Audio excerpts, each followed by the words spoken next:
I'm going to act as the moderator here, although we're all poets, therefore we're immoderate. I'm Brenda Butka. I'm a pulmonologist at Vanderbilt. I've been writing since I was about 5 years old and realized that I too could rhyme mitten and kitten, you know. You have those great realizations at an early age. Sometimes, of course, we all write about what our lives are about, so we do have a lot of medical poetry, sometimes not so medical poetry. What we're going to do, we're going to do some themes, and so our first theme is going to be on the difficult patient, and we're just going to work into that.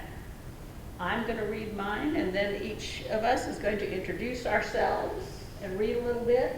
April will introduce herself, but she writes longer, well, it's not poetry, it's fiction, so she's going to, or semi-fiction, whatever it is that we do.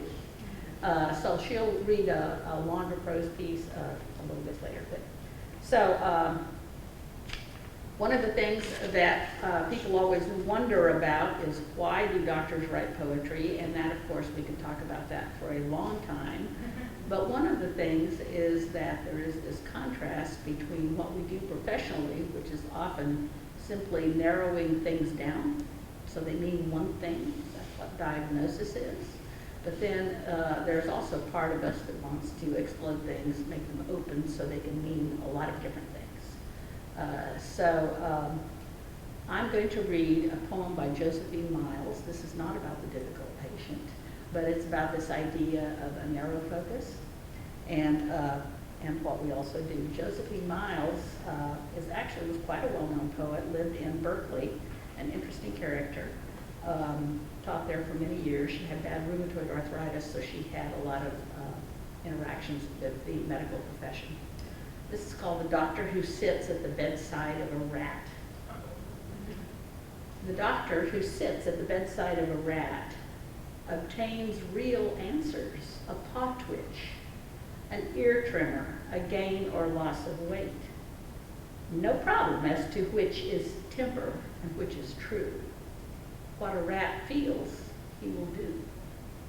Concomitantly then, the doctor who sits at the bedside of a rat asks real questions as befits the place, like, where did that potassium go? Not, do you think of Willie Mays or the weather? So rat and doctor may converse together. My difficult patient was a patient we took care of about a year ago. This is called Diagnosis: M. avium, hepatitis C, carcinoma, thrombocytopenia, and hemoptysis, just to give you an idea of the number of things that were wrong with him. Ribs, collarbones, femurs, a nest of sticks around his belly, a giant egg held carefully in his skinny arms, taut as a drum, blood in the pink plastic basin at his side. He doesn't want to die. We can't persuade him that he will.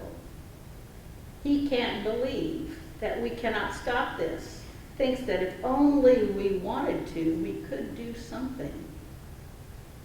Our white coats are no protection. Don't shield us from his stubborn despair. He despises us for our weakness, our lack of will, our refusal, the shabby way we treat him, a sick man. We stand on the side of truth, but that is no defense here in this room every morning. He says he might just as well get the bus back to his mother's house. We have to agree. Jesus is his only friend, and he too was a carpenter. He can't accept what we cannot do. Can't accept what we can, which is to be there. To be satisfied with his contempt, which has to go somewhere, carrying his fear along. To touch his hand, to touch those fading bones, to get him home.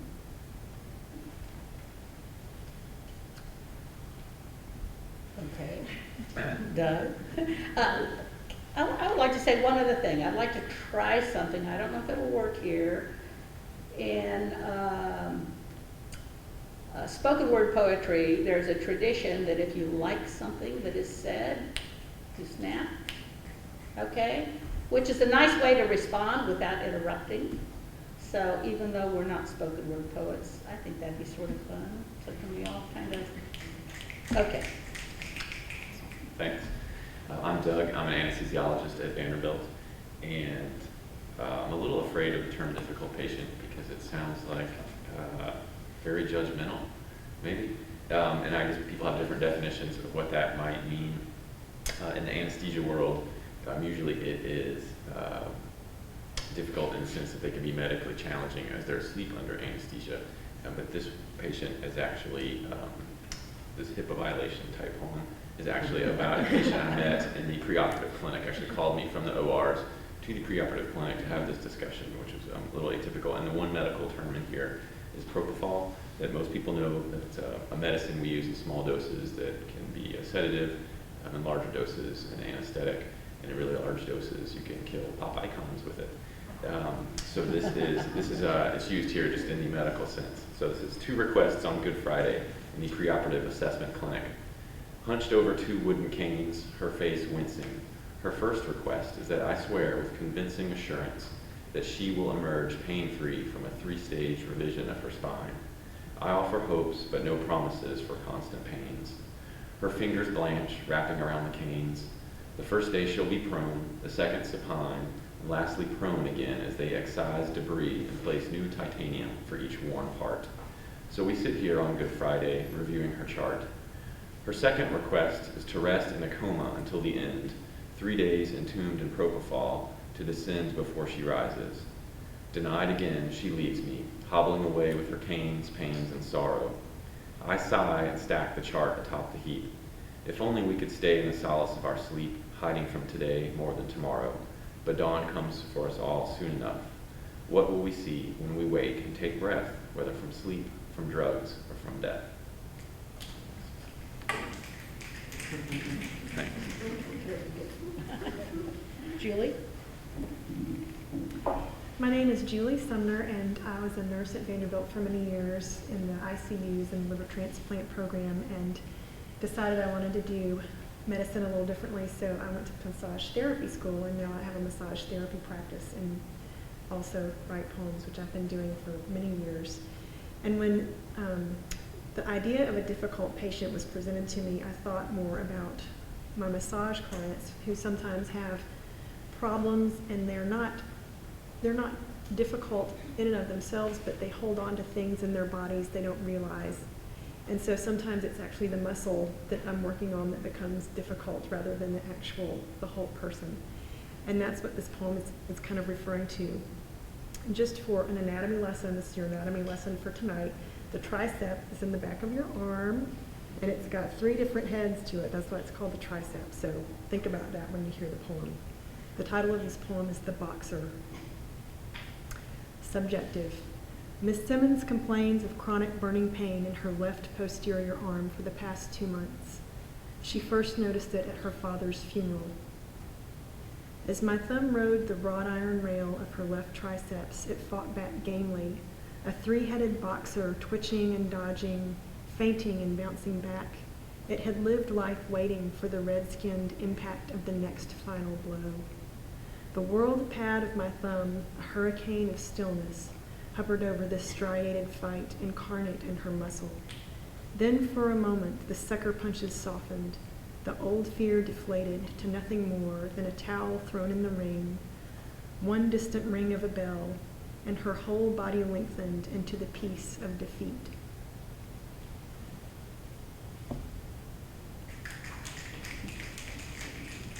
I like that idea that victory is really defeat, or defeat is victory in a way. Bruce? Good evening. My name is Bruce Jennings. I'm sort of a newbie to Vanderbilt and to Nashville area, having just moved here this past summer. My wife and I are just absolutely delighted to be in Middle Tennessee and study that. But I'm a philosopher by training, and I'm with the faculty of the Center for Biomedical Ethics and Society at Vanderbilt Medical School. My whole career has been in biomedical ethics. I'm not a physician. I'm not sure how long I've been writing poetry, but if you remember Plato, there has been a long-standing quarrel between philosophy and poetry. And whenever I get too much philosophy, I try to escape and use poetry, perhaps as a way to do that. Working in biomedical ethics, you are dealing very much with illness and suffering and loss and mortality. And I think working in poetry, it's really for me the same. Things I'm trying to use language to come to grips with my own experiences with my family, my mother and father especially, memory and remembering, loss and meaning. So those are the things that sort of run through. I don't have the direct experience of physicians, so I don't tend to write I don't attempt to write poetry that captures the amazing richness of the encounter with another human being and with illness in the way that physicians encounter it or nurses encounter it. So I don't try to do that, but close enough, I hope. Now, I have a poem that I'd like to begin with that is about difficulty. It's not about difficult patients, but it is about difficulty as such. And the way in which my father attempted to respond to it. I want to tell you that this is the first poem of a kind of a triptych, 3 poems, which are about my experience of my father's dementia and decline. And as you move from the first to the second to the third poem, I tried to trace a trajectory of my own experience, also of his symptoms and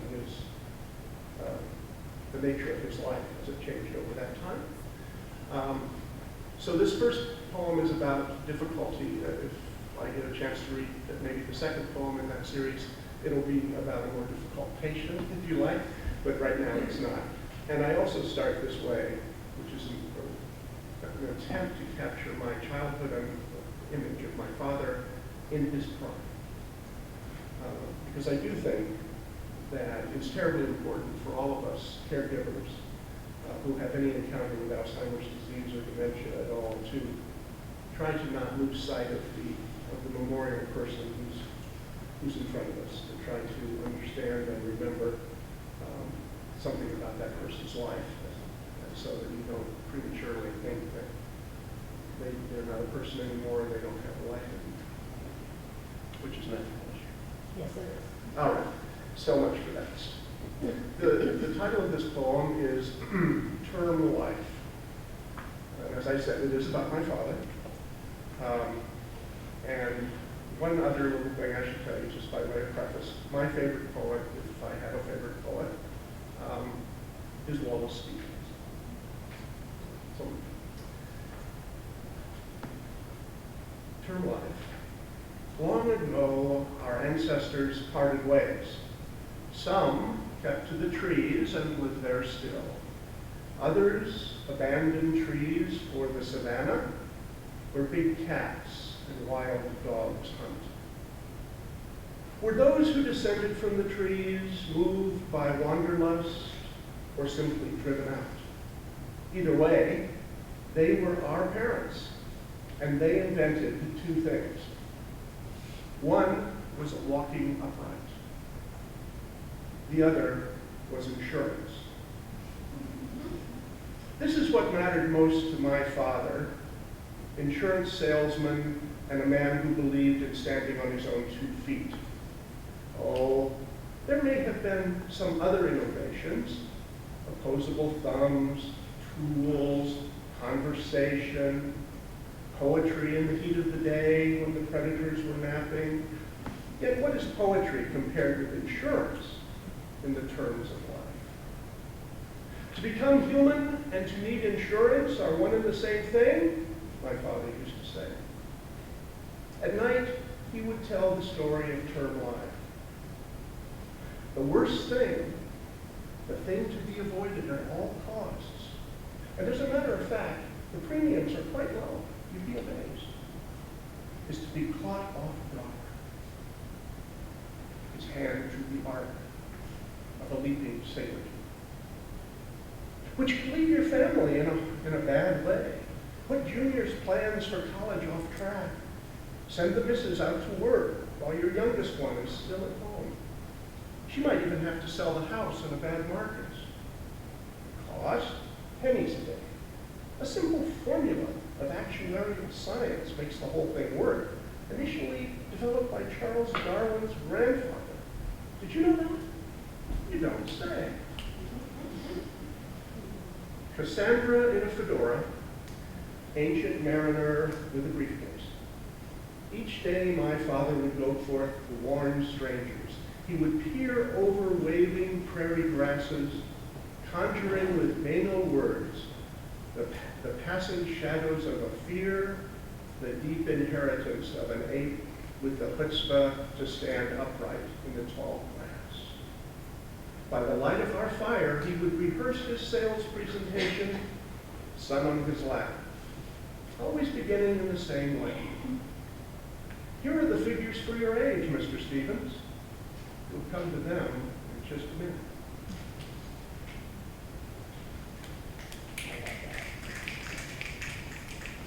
April, you want to tell me a little bit about yourself? My name is April Christensen. I'm one of the internal medicine residents at Vanderbilt, and I'll be doing a fellowship in hospice and palliative medicine at Pittsburgh next year. I guess I also started writing at 5 years old. There was a turkey that crossed the road. It was a very interesting story, but I've always loved stories and prose, and writing in residency has really been a way for me to process the experiences with patients and some of that goes on. So that'll be my story a little bit later.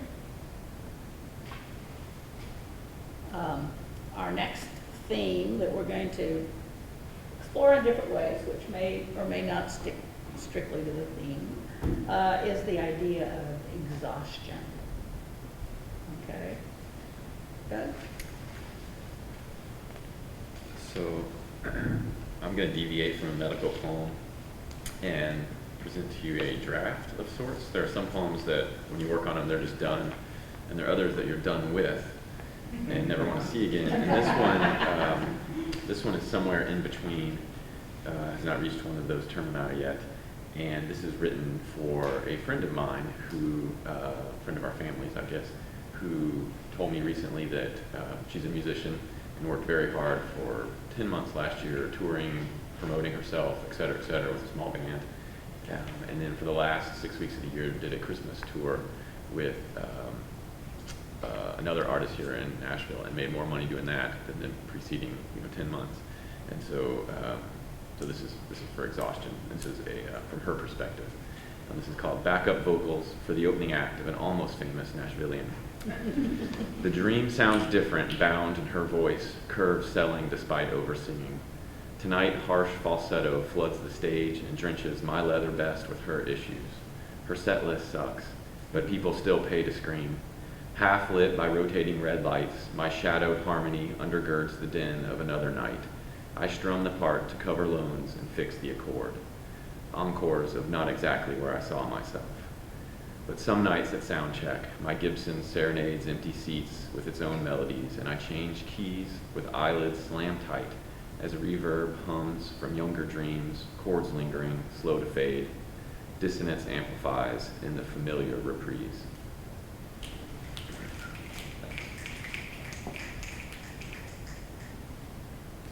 Julie?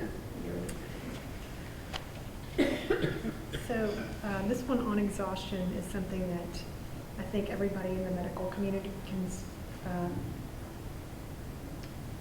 struggles with from time to time, and sometimes it's the smallest things that keep you going when you're in the hospital. And I was, when I worked at Vanderbilt, I remember being so thankful for the gardeners. The title of this poem is The Geranium. The geranium's genius glowed despite its hospital parking lot planter surrounded by a pond of asphalt.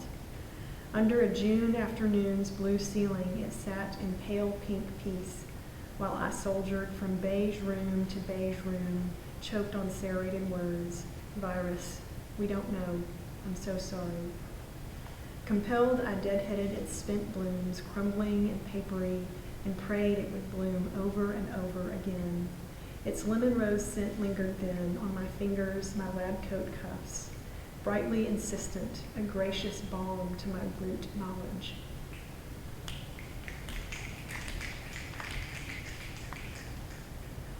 Yes, being in and around the hospital has a lot of experiences, including the flower bed, and I appreciate your deadheading. Make them last as long as you Absolutely, can. Yes, absolutely. For this idea of exhaustion, I'm going to read a poem I actually wrote as a resident back when I was April's age. This is called On Call. It was published in Chest a few years ago.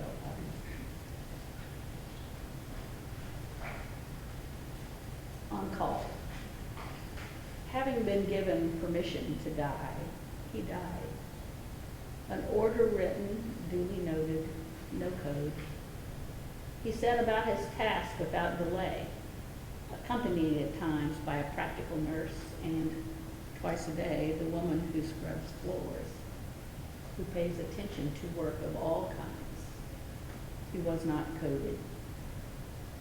Called to certify that the job was done, that he had done it well, I heard only the last of a life of breaths, was for him but a waver in the dim light of end time.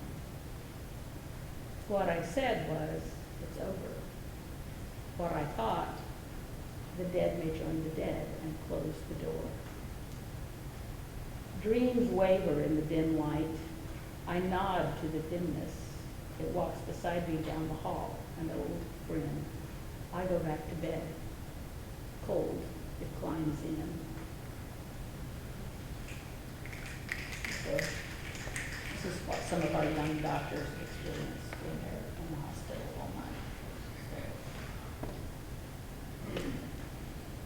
night. A good friend of mine, Carol Levine, wrote a wonderful essay one time called The Loneliness of the Long-Distance Caregiver.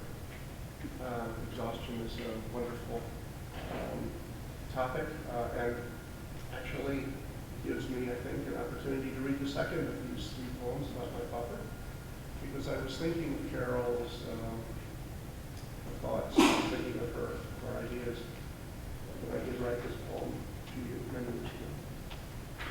So this poem is called Hallways.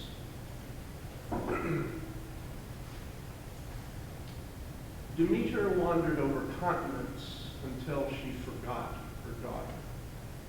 Kindred spirits, both of you, connoisseurs of restlessness for its own sake.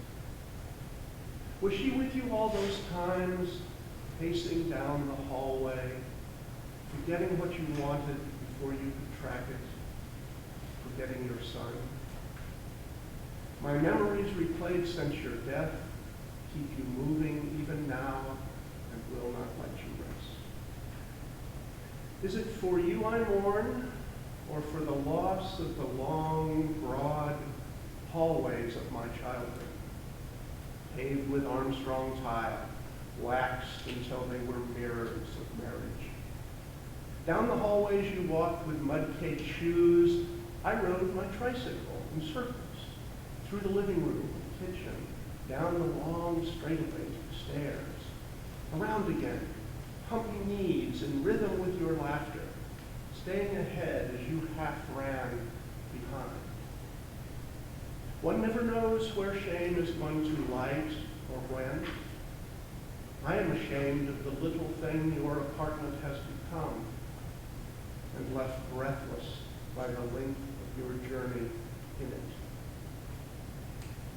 Debt repaid in part that day, on the move myself, and driving, I glance up at the mirror looking backward and see you moving away.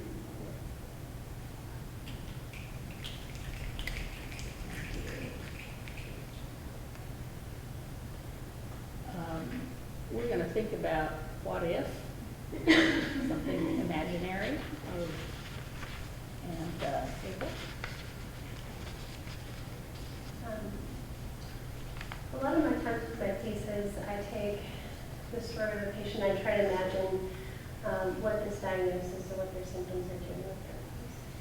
So this story is about a woman diagnosed with MS and what she feels like she's lost or maybe has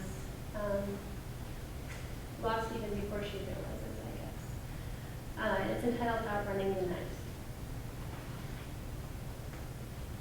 I have a recurring nightmare, nightmares if you wish, variances on a theme. In the dream, I am surrounded by a jury of my friends and family, all people I've known for years, those I have loved, fought with, and fought for.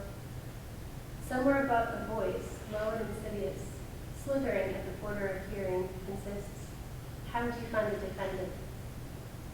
One by one, the members of the jury arise and say, "Worthless, worthless, worthless." The voices fill the room until they become a roar. Then again, one by one, the jury takes off their masks. And suddenly, I'm surrounded by a group of strangers. After these dreams, I awaken beside my husband, sitting bolt upright at 1 o'clock, 2:30, 3:24 in the morning. Drops of scorching heat fly down the center of my back, and propping myself up further in bed, my hands recoil at the dampness of the sheets. Slowly, I slide out of bed, the only noise a soft snore from Seth as his head snuggles deeper into the pillow. My feet pad on the carpet to my children's rooms. I open the door a couple inches on Anna, my eldest. Her teddy bear nightlight illuminates her shining forehead and the tips of Mr. Bunny's ears, snuggled safely under her arm. Next is Jordan's room, his 5-year-old self taking up no more room than a pillow, lost in the center of his bed. The glow-in-the-dark stars covering the ceiling gaze gently down at the piles of cards and clothes crisscrossing the floor. The door closed, I continue down the hallway. I slip into my running shoes and ease out the side door. I've taken to sleeping in my running clothes just for this reason. When I first started having the dreams, 2.5 years ago, I tried everything to go back to sleep. Whopping doses of melatonin, handfuls of Ambien, I even borrowed a couple tablets of Ativan from a friend. Warm milk, pouring biographies, sipping tea while watching Casablanca for the 40th time. One morning I saw how many games of solitaire I could play on the computer before I'd fall asleep. 43 games later, the sound of the alarm in my bedroom blasted off. My husband jokes that he never knew he married an early riser. When we married 11 years ago, I would be the one up until 12:30 and he would be in bed by 10. He was the one who finished packing the lunches I'd started the night before. And later, the one who was up getting Anna ready for preschool while I continued to dream, waiting until the last minute to prepare for work. The first time he found me up in the morning, sliding pancakes under the plates arranged on the table, he spent 5 minutes blinking at me, rubbing the fine morning crust from his eyes. Satisfied another woman had not invaded his house in the middle of the night, he went to awaken Anna, only to find her dressed and trying to decide how many pictures of our kittens she could bring to show and tell that day. When he returned to the dining room, he tried to take my tent and send me back to bed. I never told him about the dreams. Running through the darkness now, in the early dawn, or like before the dawn, my white arms flashing in and out of the lights cast by the lampposts, I feel as if I only exist during those brief instances I pass through the light. The rest of the time I am a ghost, passing my neighbors' houses, unseen and all-knowing. I tell myself I know their secrets, that beyond those brick fences and brick walls, our comfortable neighborhood is really as dark as the night around me, and I shudder.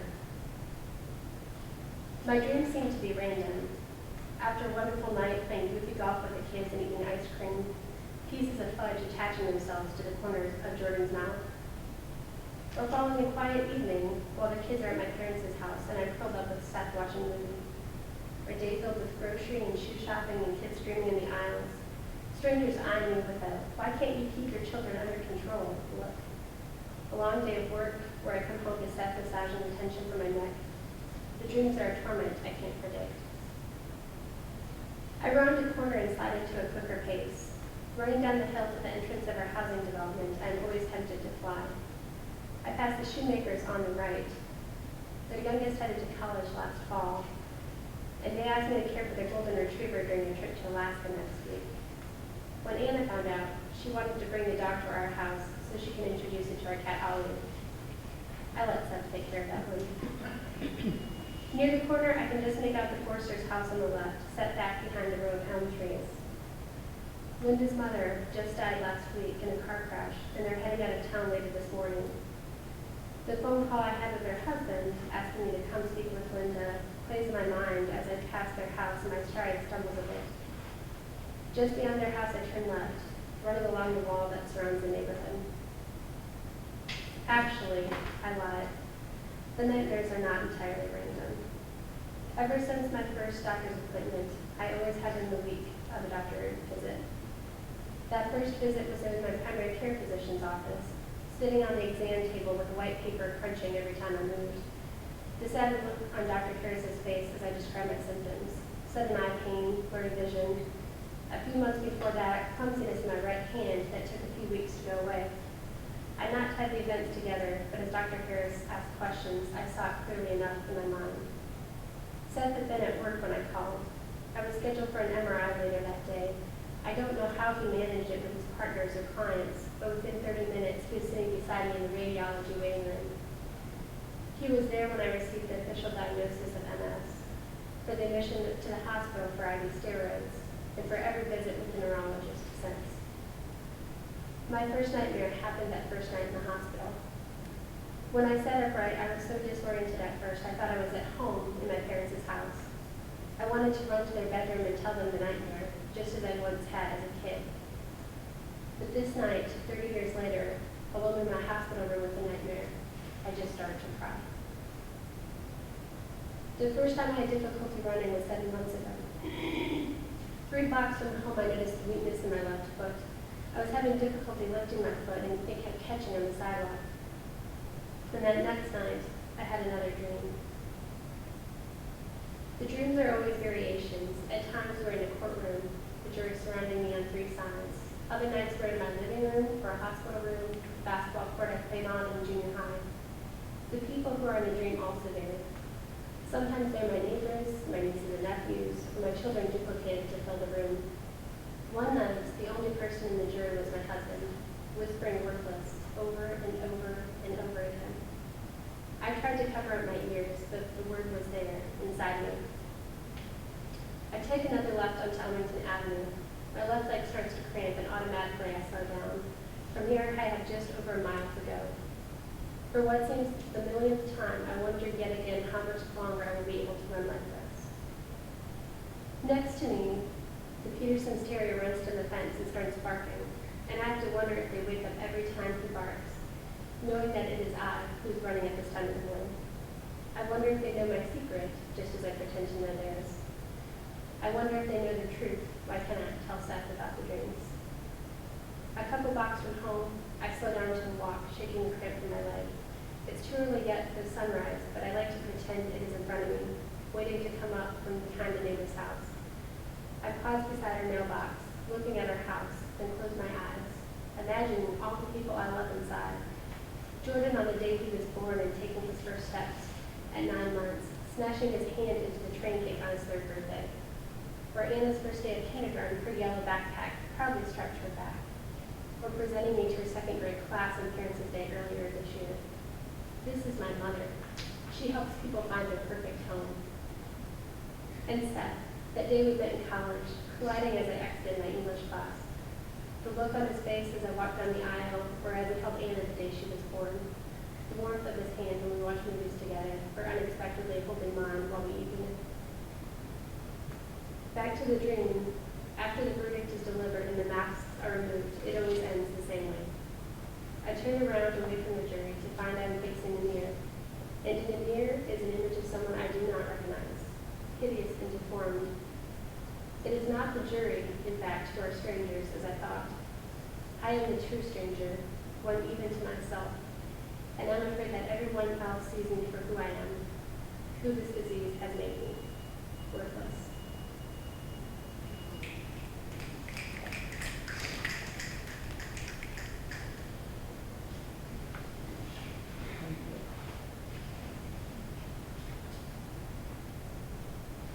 It's hard to know where to go after that. The things that our patients and the rest of us have to go through at times. What if? Doug? I guess I have the bad seat following the serious and really beautiful piece. So thank you, April. But no thanks to Brenda for putting me in this chair. This is a what if. I'm not sure exactly what Brenda meant by that, but this is an interview with an X-ray machine. That's a little, it might come across as a little flippant at first, but if you can keep listening to the end, it's not as flippant at the end. So, promises for a one-light stand from the portable X-ray. Forgive my soulless gaze, which probes your frail body under the robe, cupping your chest and moving past, shadows and fields of ghost light cast through you.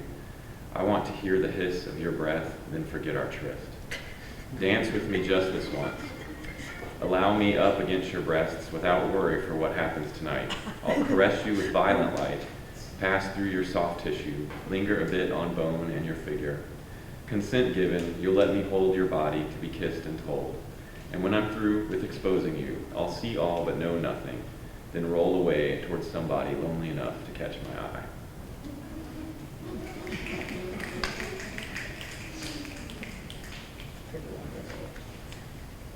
Julie? Well, I took a lot of latitude with the word if. This doesn't have anything to do with medicine. It's all about music, so just enjoy. If the boundaries of possibility are continually expanding, leaving behind contrails of light shifting to red, then possibility's ability resides in the country of infinity, resides in some cosmic audiophile's crescendo of musical affinity. Note that each nook of the universe can keep syncopated time in rhythm, paint sound waves in every color of the spectrum, and sing B.B. King into night's speckled vacuum. If these are the boundaries of possibility, it should be no problem then to play Saturn's moon-laced rings like a red vinyl 45, needle slipping every once in a while, adding extra staccato beats just in time to its grungy, funky bass guitar line. And at the song's sound playing in hi-fi, possibility snaps its fingers and sways, eyes closed, head inclined. I like the way you play with language there a lot, the sounds of words, which is part of what we do. It's not all about meaning. I'm going to read a really crazy poem. It has nothing to do with medicine, called Waffle House. This was recently published in the Florida Review. And it was triggered in one of our little poetry groups. Someone passed around a prompt, which was at breakfast, I said to a woman, I turned and said, anyway, something like that. So this was my take on that prompt. It is a totally different persona and a little bit strange, but here it is. Waffle House. At breakfast, I said to a woman, that your red pickup? Get off anytime soon? The day rises. I said to a woman, light comes here a pixel at a time. I said to a woman, over easy, too. I said to a woman, don't look now. What do you mean, no more? At breakfast, I said to a woman, this place is a box of light, is a beacon, a light unto the world in darkness. At breakfast, I said, surely goodness and mercy will follow. At breakfast, I said, there is a moment when all things seem possible, and that is just it. At breakfast, I said to a woman, didn't you know ketchup is a vegetable? At breakfast, I said to a woman, I spoke in praise of the short order cook, cracking eggs one-handed, sizzling on the grill, hash browns and alpha and omega of crisp.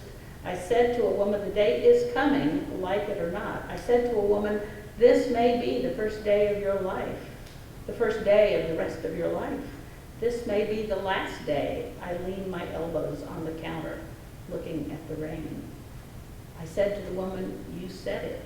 I said, dawn is itself sizzling and will soon disappear. I said, the world will end in fire. I said, this is a box of lost souls. I said, contents will settle in handling. I said, get off anytime soon, please.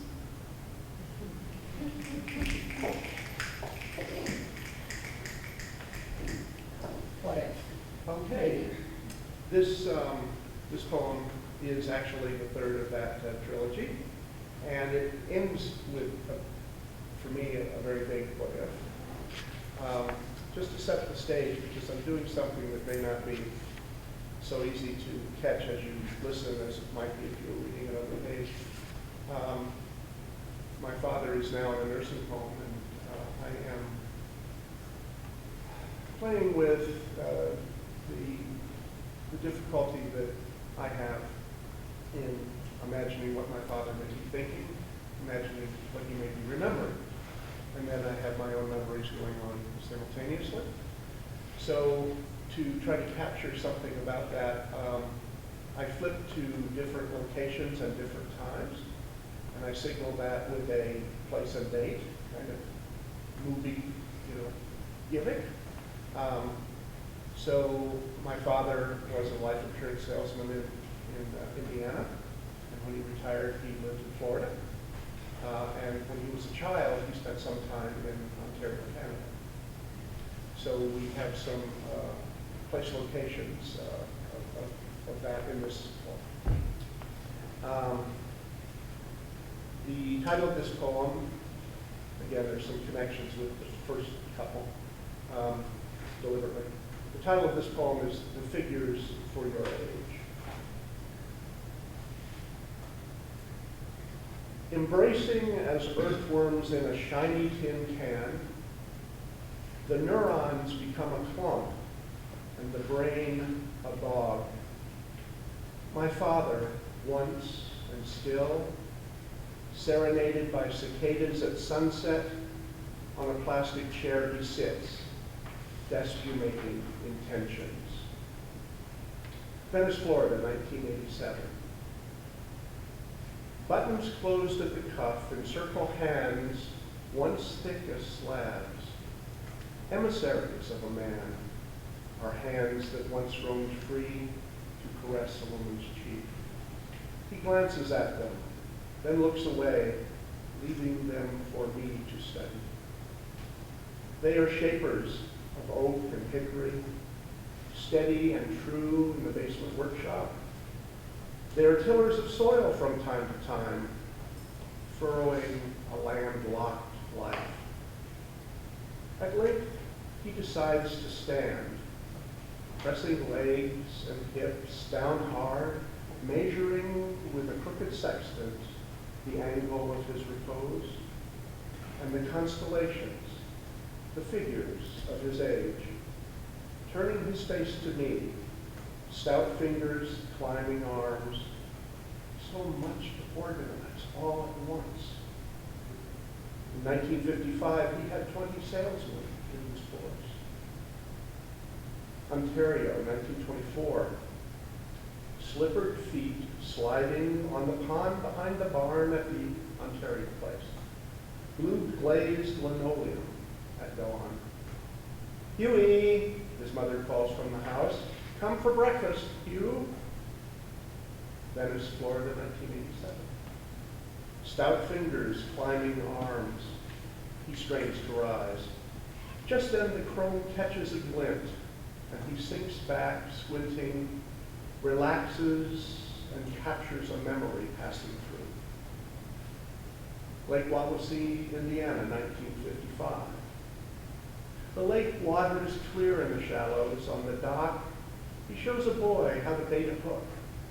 Looking down, they can see sunnies and bluegills darting, bobbing on eddies of memory that spill into the same pool. I am with him again. I can smell the moss and slime on my fingers. I feel the peat, separate worm from worm, untangling them to squirm useful on barbed hooks. Imagine a fisherman, green gowned and glowing. Reach into my father's skull to feel the peat separate worm from worm. Until then, all fish we catch are flying.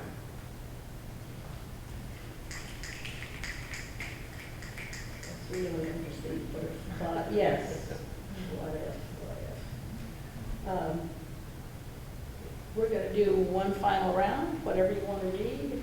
I thought about end of life or parental anxiety, but whatever you want. April? It's a little more humorous. Okay.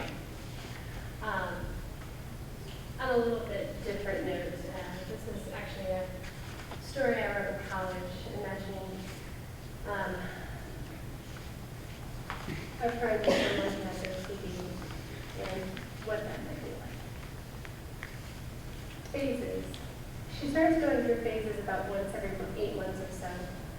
I don't remember when it started, just that by the time we were in 6th grade, she was going through her collecting lint balls phase. Then there was the walking on hands outside of school, saying the state capitals every time she crossed the street, and drawing mice in the bottom right-hand corner of every page on every assignment she turned in. Her nose-shaving phase actually lasted 13 months and was ended only by her newfound interest in swimming, that and her ugly sweater phase. She went to the Salvation Army Goodwill store, buying up sweaters that had sagged from the hangers for well over 2 years. Right now, she is singing the entire soundtrack of Phantom of the Opera every day. And by singing, I mean belting out the lyrics. Twice we received angry knocks on the door from neighbors. When I opened the door, she smiled and waved at them as I quickly escorted them to the hallway and tried to explain. By the end of the 5th week, 2 couples and a stray canary that flew through the building had left the apartment complex. She told me once several years ago, as we sat at her parents' table, her pencil busy scratching away at another tiny mouse. She doesn't know why she has these faces. Her parents said it was OCD. I looked at the dozens of pages covered with painstakingly drawn mice and said, they were probably right. I cope by taking walks, lots of walks. It's become how I deal for all sorts of situations. Like when we first moved into the apartment and she vacuumed the place each day between the hours of 11:30 p.m. and 12:30 a.m. Or when she collected over 100 fish all over the apartment.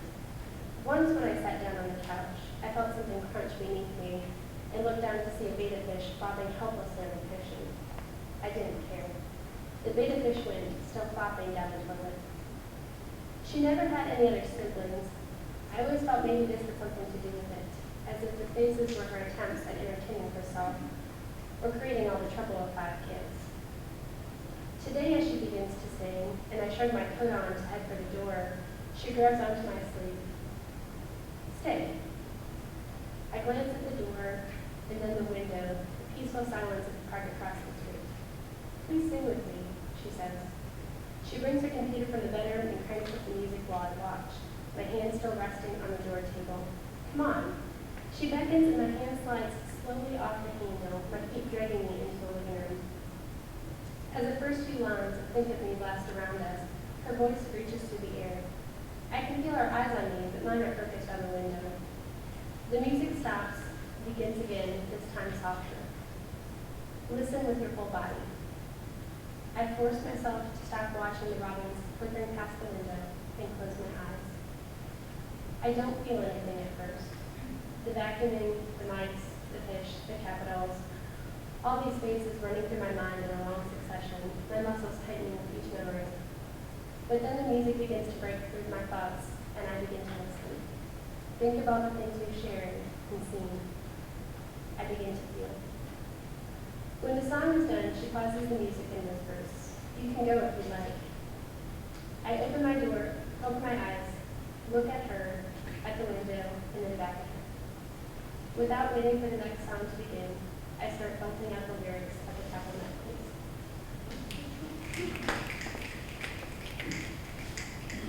Bruce. Okay. End of life, you say? Or whatever. Yes, well, I don't want that. I've Okay. already bumped you out enough. So I will switch to the anxiety I feel about aging. How about that? That's a bright subject. That's an upper. Unfortunately, not something some of us have to Worry about? Yeah. All right, let's see where this is. Here we go. So I call this poem Nothing But Net. Would that I were 50 again. I'd settle for 45. Very well then, 25. But here's the deal. 25 in body only, not mind. 60 encased in 25. I would insist on that. Ponce de Leon was on a fool's errand, aging mind and aging body endlessly. It's not worth a trip to Florida. Heartbreak, loneliness, shame, boredom, longing, yes. It has taken me a lifetime to fashion those rude feelings into tongue and heart, my nifty vessel for trips out on the lake, Chris-craft with inboard motor throat, polished mahogany deck, white leather seats going like 60. Cling fast to the neural nets it has taken all my years to tie. Cling fast to the crochet, the history, whatever is seaworthy. They are now almost a garment, soon to be a shawl. Body hardens and constricts. Aging is pointlessly hoarding rubber bands. When I take my body out of the drawer to wrap it around something, it snaps when stretched. My wrist did that the other day, shooting a perfect basket in the driveway. I got nothing but net and a sprain that hurt for 6 weeks.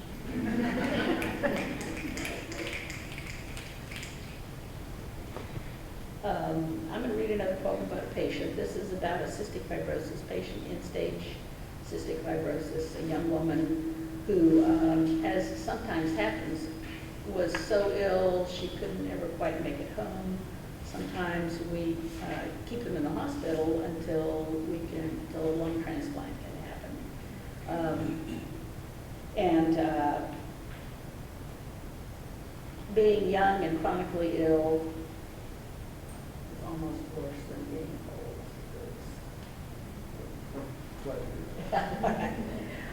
But anyhow, so this is a take on Vermeer's Girl with the Pearl Earring. I just wanted to have that in mind here. This is called Still Life, Room 8005. The room is always still in northern light. Plastic bags, one large, one small, dangle from the crosspiece of the IV pole. Backlit, brilliant, shining. A banana, the water pitcher, the edges of the breakfast tray, a medicine cup, 2 white pills like pearls, a jumble of handbags and jackets on the windowsill. Some mornings it's her mother, motionless, a silhouette, arms crossed, looking out towards town. Sometimes the husband, innocent, bewildered. They have heard everything we have to say many times. But today, this young woman sitting cross-legged in bed, shoulder bones thin, bent forward, sad, exhausted, just waiting, turned to look at me. And the light caught her oxygen cannula just where it bends under her right ear, glowing. The illusion of an earring. For that moment, she was beautiful. And I wished I were Vermeer to show them.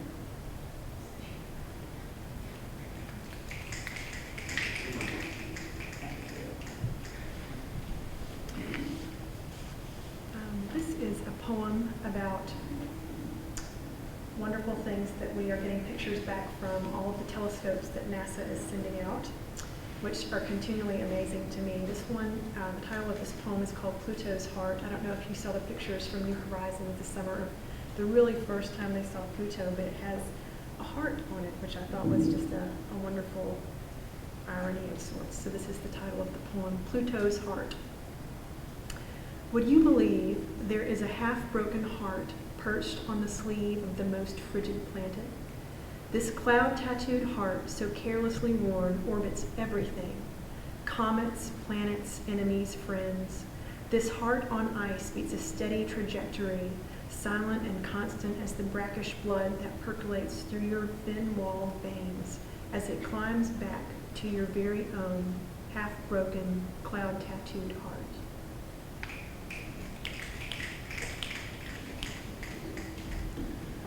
I want to thank everybody for being here on a very pretty spring night, including a couple sitting in the back. I work with one half of that couple, as an anesthesiologist intensivist, which has proved to me that it's not easy to be married to a physician, which is the subject of this poem, which is for my wife. So thank you to the Costellos, and thank you to my wife. The next time I see you, I want to tell you something about light, about how we see colors and object rejects, the leftover light not absorbed. I want to tell you lovers only see absences. Each retina gathers what remains after denial.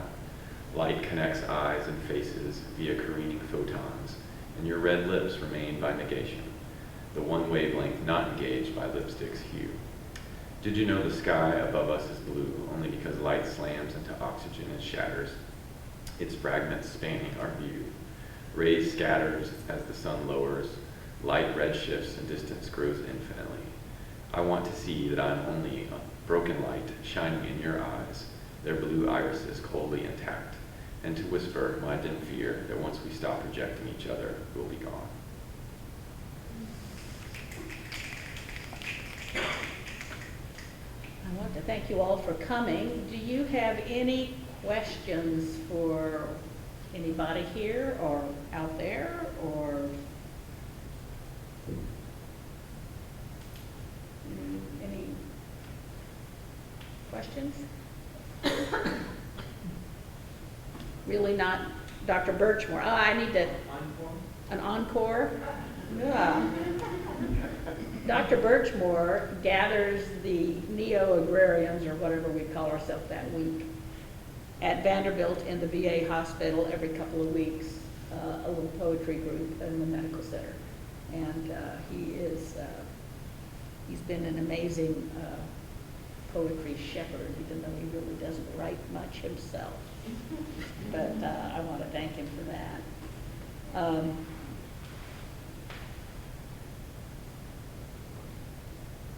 Yes, Lizzie. You've got about 15 minutes. Okay, well, let's do another round, shall we?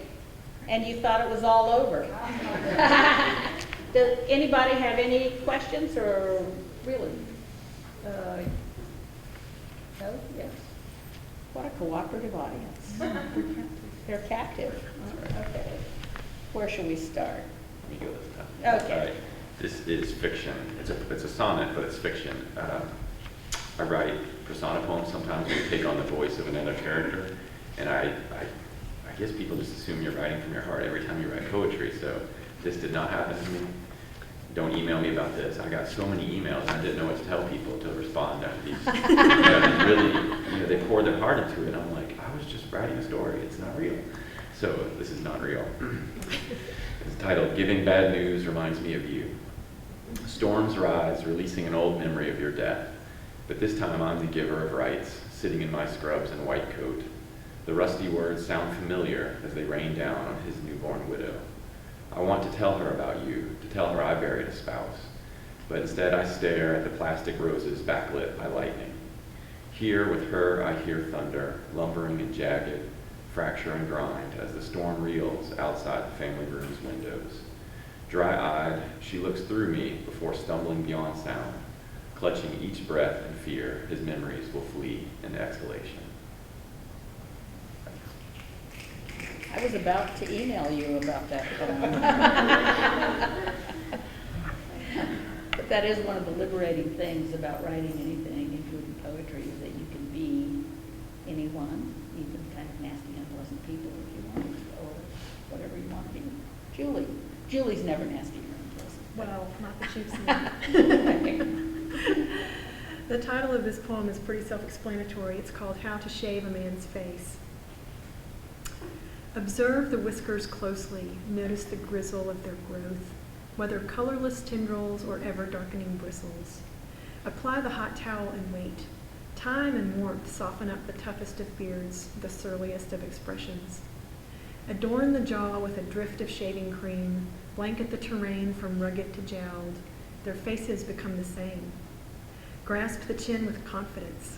Causing the vulnerable any needle prick of doubt should be avoided at all costs. Now hold the razor like a chopstick or a magic wand, depending on the grain, of course, and cut smoothly against it. Reveal a patch of tender skin, the kind worn by every human, shining for a moment, new again.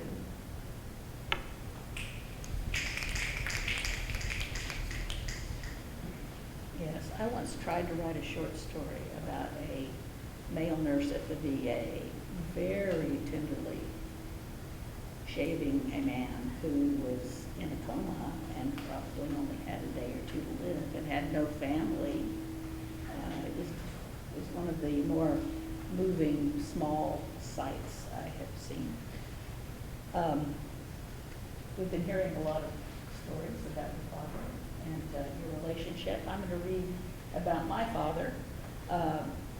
He was a physician. He also wrote poetry, interestingly enough, and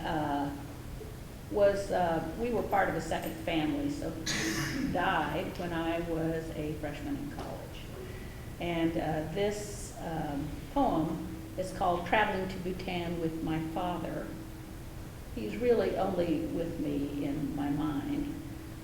Bhutan, if anyone has been there, is a deeply Buddhist land where there are prayer flags everywhere you turn, and it's very moving. The prayer flags there are long and rectangular, so it's a little different than the Nepalese or Tibetan prayer flags that you see. And they're often just white, so you'll see it looks like a little forest of white banners on a mountainside.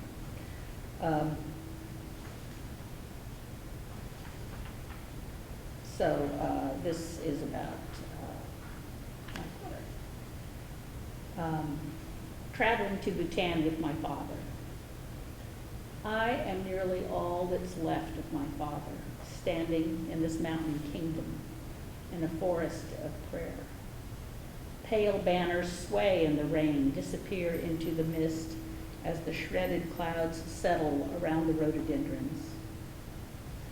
I touch each pole one by one, think of kitchen towels folded, hanging on an oven door. My brother and I rode through the dark, called to an empty house, lights on, strange, interrupted, just after dinner. Dishes washed, dish towels draped over the breadboards and on the oven door like our mother always did. Tidy rectangles hanging side by side to dry. An empty house, suddenly an artifact, how we used to live, what we used to do. There was a service, people at my sister's house. Weeping is not our style. Our only rituals are common sentiments. Meet in heaven, wonderful man. Jesus, please accept. Glory, resurrection, dust to dust. Clumsy and uncertain, I cleaned the kitchen. It was something I could do. The story, like whispered music, unfolded again and again in the other room. My father, what had happened, when, who was where, what next, to whom, why the doctors thought or not. I scrubbed the stove, ran a table knife along the grooves, cleaning out grease and crumbs, washed the plates and cups. What did it mean when we say love? Perhaps this was what grief felt like, this blank nothing papered over with church clothes and small squares of silence. That was a long time ago. Somewhere here I have left a stone covered with my palm print, holding, because I told it to, some of my father. Daddy, you, that funny man, unspooling your complicated kindness gingerly into the bitter air. I don't know. To remember is a brittle thing, thinned to almost nothing, filled with years spent in this vibrating world. Perhaps that unthinking rosary had been good enough. Clean dishes lined up cup by cup.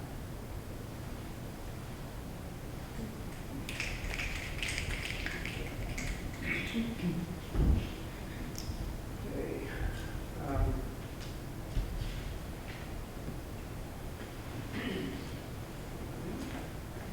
One more.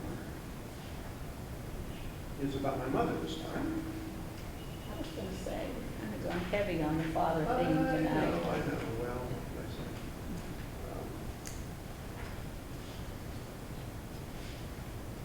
And this one, as I mentioned, I grew up in Indiana. This one is called Indiana Mother. As you grew old, I saw you once or twice a year, a guest in my home, a host in yours, refuse to lose the rhythm of living close. Remembered feeling embroidered slowly, conversation begun while passing in the hall, other things in mind, continued over dinner the next day, finished late at the kitchen table, last cup of coffee for the night, wife and son asleep. I chose a living far away, without the slightest idea, honest to God, what I was giving up, and now you're gone and lost. You knew when you gave me birth the forked way of an Indiana mother, either to keep close an ordinary son past childhood, who would pay the price of living in a flat land, or to bear more gift with wanderlust built in, who would kindle only from afar. Did you know what I was stealing? You never said anything when we had coffee, with roads long closed and past behind us. We spoke of this quietly, as the ticking of the grandfather clock in the late afternoon. Well, I think we need to give our poets here a little